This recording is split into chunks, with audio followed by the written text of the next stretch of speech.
ದೋಸ್ತ ನಮ್ಮಂಥವ್ರು ಕಷ್ಟಪಟ್ಟು ದುಡಿದ್ರನ ನೆಮ್ಮದಿಯಿಂದ ಈ ಜಗತ್ತು ಊಟ ಮಾಡ್ತೈತಿ. ಆದರೆ ನಮ್ಮಂಥವ್ರು ಕನ್ಯೆ ಕೊಡಕ್ಕೆ ಹಿಂದೆ ಮುಂದೆ ನೋಡ್ತಾರೆ. ನೋಡು ದೋಸ್ತ, ಹಿಂದೆ ಮುಂದೆ ನೋಡೋರಿಗೆ ಹೇಳ್ಬಿಡು, ಮಾರ್ಚ್ 6ನೇ ತಾರೀಕುವರೆಗೂ ಒಂದು ಲೆಕ್ಕ, ಮಾರ್ಚ್ 6ನೇ ತಾರೀಕು ಆದ್ಮೇಲೆ ಮತ್ತೊಂದು ಲೆಕ್ಕ. ಏನು ಲೆಕ್ಕ?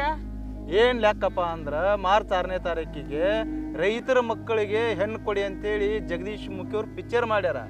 ಆ ಪಿಕ್ಚರ್ ಒಳಗೆ ರೈತರ ಮಕ್ಕಳ ಬದುಕು ಹೆಂಗಿರ್ತೈತಿ, ಅವ್ರ ಜೀವನ ಹೆಂಗಿರ್ತೈತಿ ಎಲ್ಲವನ್ನು ವಾಸ್ತವಿಕವಾಗಿ ತೋರಿಸ್ಬಿಟ್ಟಾರ ಅವರು. 6ನೇ ತಾರೀಕು ಆದ ನಂತರ ನಮ್ಗೆ ಹುಡ್ಕೊಂಬಂದು ಕನ್ಯೆ ಕೊಡ್ತಾರೋ ತಿಳಿತೇನ? ಅಡ್ಡಿಲ್ಲ, ತಿಳಿತು ಬಿಡು.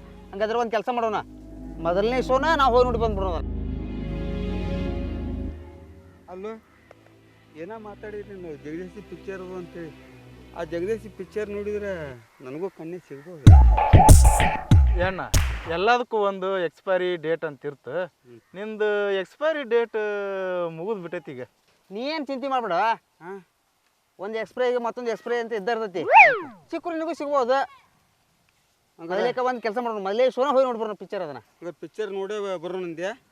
ಹಂಗಾರೆ ನಾನು ಬಂದ ಬಿಡ್ತೇನೆ, ನಡಿಯಪ್ಪ. ಬರ್ರಿ ಹಂಗಾರೆ ಹ್ಞೂ ಬರ್ರಿ.